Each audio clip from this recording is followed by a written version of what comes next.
familiar na região. Apoio da Emater vem trazendo efeitos positivos para os produtores da região. Dentre eles, nosso entrevistado de hoje, Irineu Bortolotto. Participação especial do engenheiro agrônomo Paulo César Tessaro, falando sobre comercialização de pequenas frutas. Começa agora o meu, O seu, o nosso Jornal Velho Casarão. Bom dia, Everton. Bom dia, Jéssica. Nos dias 5 e 6 de julho ocorreu aqui em Vacaria o 9º Seminário Brasileiro sobre Pequenas Frutas, trazendo para o município e visitantes conhecimento das principais culturas produzidas na região. Entre elas estão a mora preta, o mirtilo, framboesa e morango. As palestras abordaram assuntos como relato de produtores, a principal praga que afeta os pomares, a Drosophila Suzuki, o desenvolvimento de novas cultivares, a regulamentação de viveiros para a produção de mudas e suas dificuldades. Pois é, Everton. Também foram ministrados cursos nos dias 4 e 5, os quais trataram do manejo geral de cada cultura, a viabilidade de implantação dos pomares e combate de pragas, contando com a presença de estudantes, pesquisadores e produtores que vieram dos mais variados lugares, como Minas Gerais, São Paulo, Santa Catarina e alguns municípios do Rio Grande do Sul. E não podemos esquecer também da inauguração da agroindústria familiar, a Frutipec, dos sócios Jair e Nilson. A cerimônia de abertura ocorreu numa tarde de campo, como complemento ao Seminário Brasileiro sobre Pequenas Frutas. A visita foi dividida em 5 estações em que foram apresentados a agroindústria e todas as culturas desenvolvidas na propriedade. A cerimônia de encerramento contou com a degustação de produtos da agroindústria. Agora, ao vivo, com nossa correspondente Paloma Poeta, que está na propriedade do seu Irineu Bortolotto. Bom dia, Paloma. Agora é com você.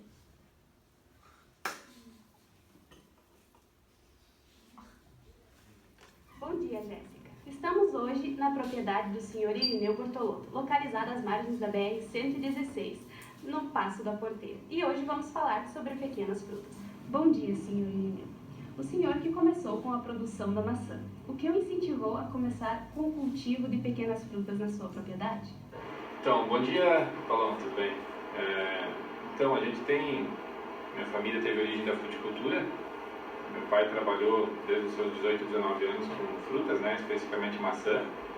Na verdade, na época ele trabalhava com uma empresa de fruticultura, ele administrava um pomar e depois de alguns anos foi que ele implantou a primeira área dele, uma área pequena, né. A maçã sempre teve, assim como outras frutas, teve altos e baixos, teve épocas que ela trazia uma rentabilidade maior, ou épocas menores, mas como a gente tinha uma área muito limitada de terra, então isso não propiciou um aumento do cultivo, né? Então foi a maior dificuldade nossa, foi hoje tu precisa ter uma mecanização muito grande na maçã, tu tem que ter, tu tendo 1 hectare, eu tendo 10, basicamente, ou 15, até tu tem que ter um número mínimo de máquinas, tu tem que ter no mínimo 2 tratores, pulverizador, empilhadeira. Então nós tínhamos ali acho que meio hectare, meu pai tinha na época 3 hectares de terra própria, então é uma área muito pequena, né, para maçã, meu irmão tinha mais 1,5. Então a gente buscou, eu comecei a buscar alguma alternativa para fazer dentro de um espaço pequeno que fosse rentável, né, e comecei a pesquisar bastante e eu na época descobri o mirtilo. O porquê das pequenas frutas, do mirtilo específico, foi isso aí, eu tinha uma área reduzidíssima de terra, né. Então eu plantar mais meio hectare de maçã não ia fazer nada, né? Não ia ter condições de desenvolver nada na nossa atividade. Então o mirtilo foi uma coisa assim que a gente viu que, apesar de exigir uma mão de obra bem maior, né? A mecanização era mínima na época, né? Então a gente tinha tempo ocioso, era uma coisa que poderia dar uma renda, a gente pelo menos sempre imaginou que poderia dar uma renda bem maior numa área pequena, né? E foi o que aconteceu, a gente teve essa dificuldade da comercialização, mas nós conseguimos, daí, com uma área pequena, começar um trabalho, né, e desenvolvendo a coisa para tentar. E como é o sistema de produção? E sobre o sistema de produção que me perguntaste, Paloma, hoje a gente trabalha não mais só mirtilo, né, a gente viu com o passar dos anos a necessidade de ter a diversificação, né, a gente já vinha da maçã, mantemos a maçã, se referindo à questão de, ela não é uma produção orgânica, no mirtilo a gente tem há uns 7 anos ou 8 anos já que a gente não aplica nada, ela seria uma produção orgânica, porém sem certificação, né? A gente não buscou ainda essa opção da certificação, por se tratar de uma fruta nova, ter pouca oferta, ainda talvez no mercado brasileiro foi a fruta nossa, e ainda não está, hoje a gente trabalha aí na safra, tem uma média assim, de 10 a 20 pessoas na colheita, dependendo da época, alguns meses, né, que concentra mais a produção de pequenas frutas. Como é o escoamento da produção? A questão do escoamento da nossa produção hoje, a gente chegou ali ao quarto ano com uma certa dificuldade a gente começou a sentir uma certa dificuldade na comercialização, de fazer o escoamento dessa produção. A gente começou a colher, mas não se tinha para quem vender, né? Então, na época eu lembro que tinha uma ou duas empresas que trabalhavam com a comercialização dessas frutas e o mercado era pequeno realmente, havia algum mercado para exportação, a gente não tinha know-how para fazer isso, nem conhecimento, nem experiência, nenhuma condição para fazer isso, né? Então, no começo a gente tentou participar de feiras, eventos, supermercados locais, mas a gente viu que não era por ali, sabe? Aí a gente começou a trabalhar alguma coisa de fruta, principalmente fruta fresca, né? Tentamos embalar, começar a mandar em Ceasas, né? Ceasas de São Paulo, Ceasas de Porto Alegre, né? Mas nos primeiros 2 ou 3 anos de comercialização a gente basicamente fechou em empresas atravessadores, né? Eles reembalavam nossa fruta. Então nós começamos a fazer um trabalho de desenvolver uma embalagem, uma marca própria. A gente viu que tinha a possibilidade de fazer isso. Desenvolvemos uma marca própria e começamos a largar essa fruta no mercado, né? E finalmente Ceasas. Aí a gente já viu que respondeu de forma diferente, sabe? A gente começou a mandar fruta, nos surpreendeu até porque já nas primeiras remessas o pessoal começou a consumir, gostar e pedir mais. E focando também não mais só na comercialização da minha produção, mas como também de outros produtores, né? Porque a demanda acabou ficando maior do que a produção que a gente tinha, né? Qual foi o seu maior desafio ao começar a produzir pequenas frutas? Então, Paloma, sobre o desafio de produção que me pergunta, isso é uma coisa bem...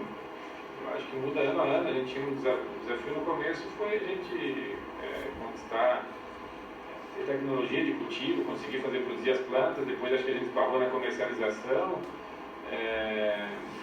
Mas hoje, assim, eu acho que o principal desafio, não para mim, eu acho que talvez para a maior parte dos produtores, não só de pequenas frutas, mas outras atividades, é a mão de obra. Viu? Hoje a gente está vendo que estamos com uma dificuldade muito grande de mão de obra para essas atividades, né, no campo, né? A gente tem visto que cada vez tem menos mão de obra e mão de obra de menor capacitação.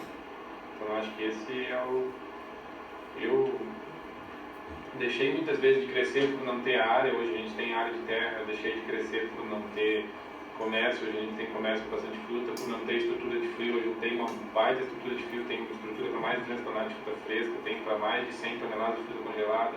A gente tem máquinas. Hoje a gente desenvolveu inclusive uma classificadora para mentira, a gente já avançou bem, a gente tem salas limpas, a gente tem uma capacidade de produção enorme, sabe? Mas sempre que a gente vai pensar hoje na hora de fazer projetar o ano futuro, os investimentos, a gente está focando o máximo, pensando o máximo em investir em automatização, tudo que é possível,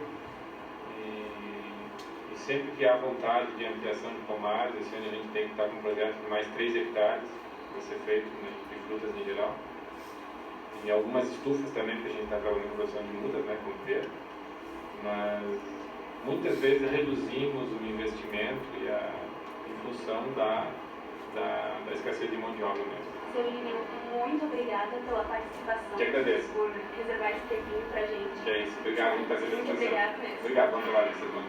Agora voltamos para a central, então. Mas é muito interessante, né, Everton, a disponibilidade do produtor de contar um pouco da história dele pra gente. Sempre essa vivência sempre traz bagagem pra gente que está escutando, né? Passa alguma informação de alguma maneira. Sim. Muito obrigada, Paloma. Agora passamos para o comandante Felipe Hamilton, que está sobrevoando a propriedade. Bom dia, Everton. Bom dia, Jéssica. Estamos falando ao vivo do Velho Copo.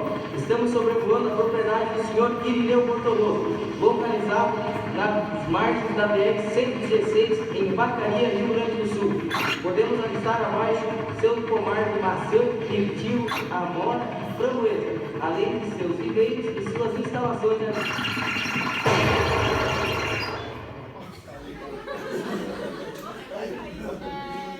Tivemos um problema técnico e voltaremos após o intervalo com a previsão do tempo. amigo agricultor, o que você faz com as embalagens vazias de agrotóxicos? Tem que lavar 3 vezes no momento do uso, furar e devolver somente no local indicado na nota fiscal. Joga em qualquer canto mesmo. Não! Você prejudica o meio ambiente, a saúde e toma multa. Alguém, um médico, interna esse louco. Ter o destino certo para todas as embalagens vazias. É sua obrigação por sua consciência. Lave e devolva. É pelo bem do planeta e das futuras gerações.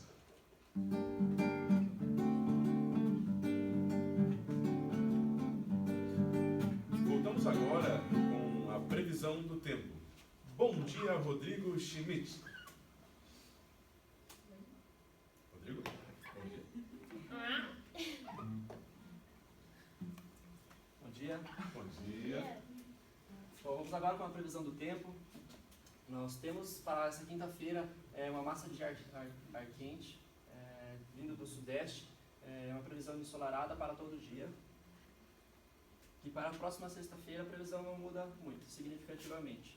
Teremos um aumento do calor desse dia, a umidade diminui cerca de 30% de umidade, sem previsão de chuva até no próximo final de semana. Muito obrigado, Rodrigo. Obrigada. Obrigado. Vamos agora com o quadro Produtor Pergunta, trazendo o engenheiro convidado Paulo Tessaro para responder as perguntas. Bom dia, Sr. São Tessaro. Paulo. Vamos para a primeira pergunta.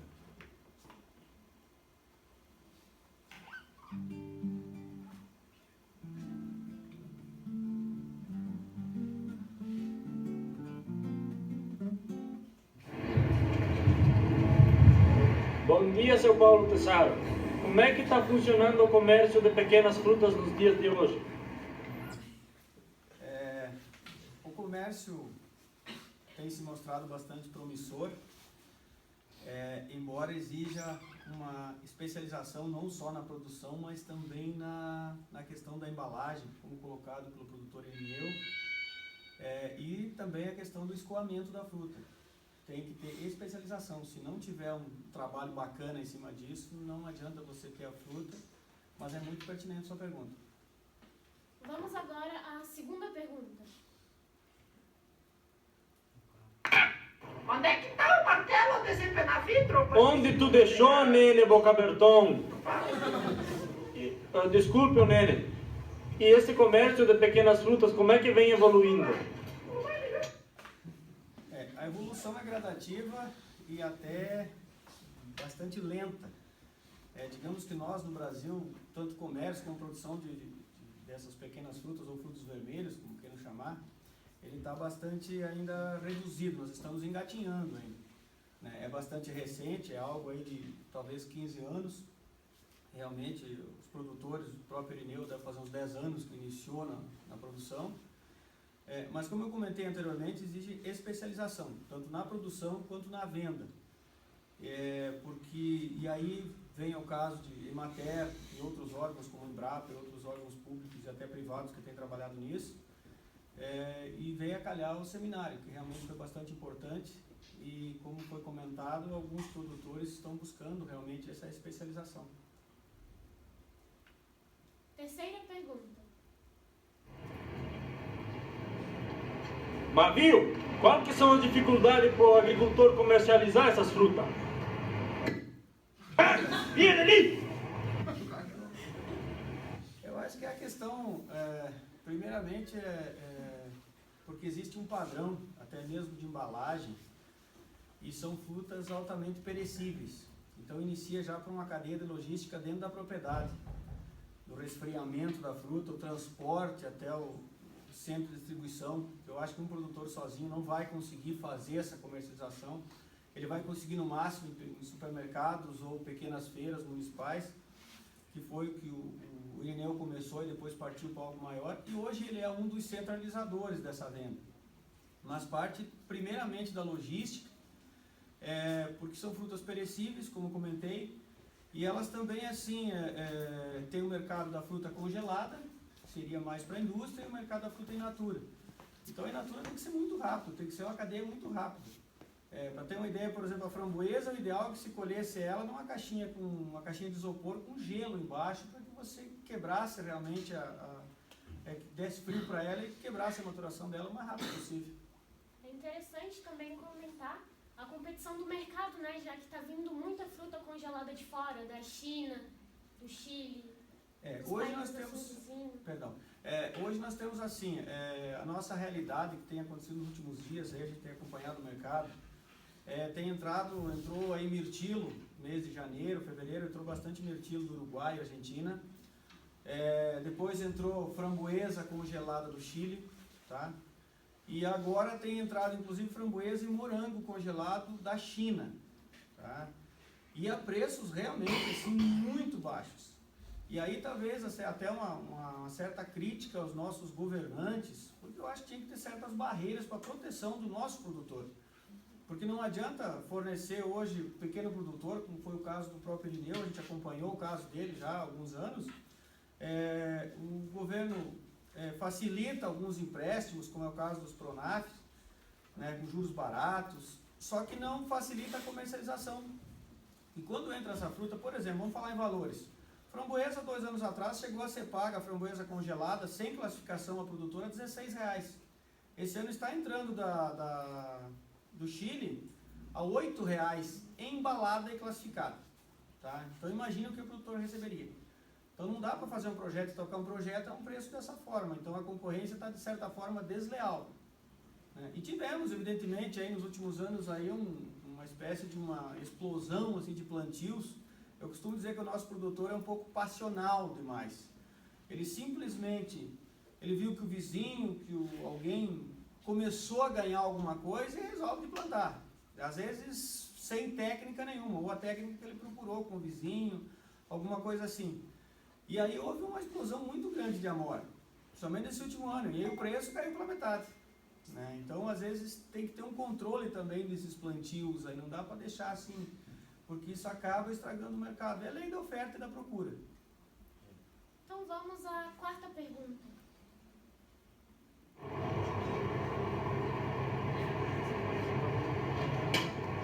Mas como que eu posso fazer para o meu produto valer mais? Olha, inicialmente perdão pela redundância, acho que inicialmente é pela produção. Você tem que ter, eu acho que a palavra principal é qualidade. Qualidade não tem meio termo, tá? É como dizer assim, a mulher chega para te dizer, acho que eu estou meio grávida, ou tá ou não tá, certo? E a qualidade eu tenho ou não tenho, não tem meia qualidade. Né? Então assim, eu acho que começa lá, desde os tratos culturais, mudas de qualidade, preparo legal do solo, e aí depois agregar ou a embalagem ou essa cadeia para entrega a um centralizador. Né? Mas e aí precisa realmente de parceiros, eu acho que o produtor precisa de parceiros. O Irineu comentou da falta de mão de obra.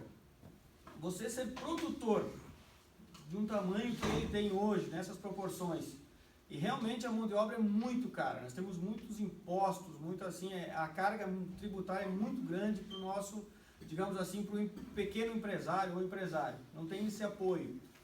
E o produtor não teria isso, de certa forma, então ficaria um pouco mais barata a fruta, digamos, se essa fruta saísse do produtor pequeno, em pequenas porções, que é mais fácil de cuidar dela, e chegasse simplesmente ao embalador.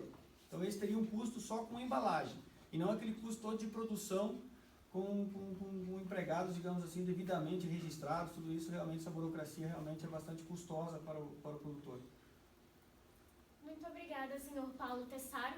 E terminamos aqui o jornal Velho Casarão, desejando um bom dia a todos.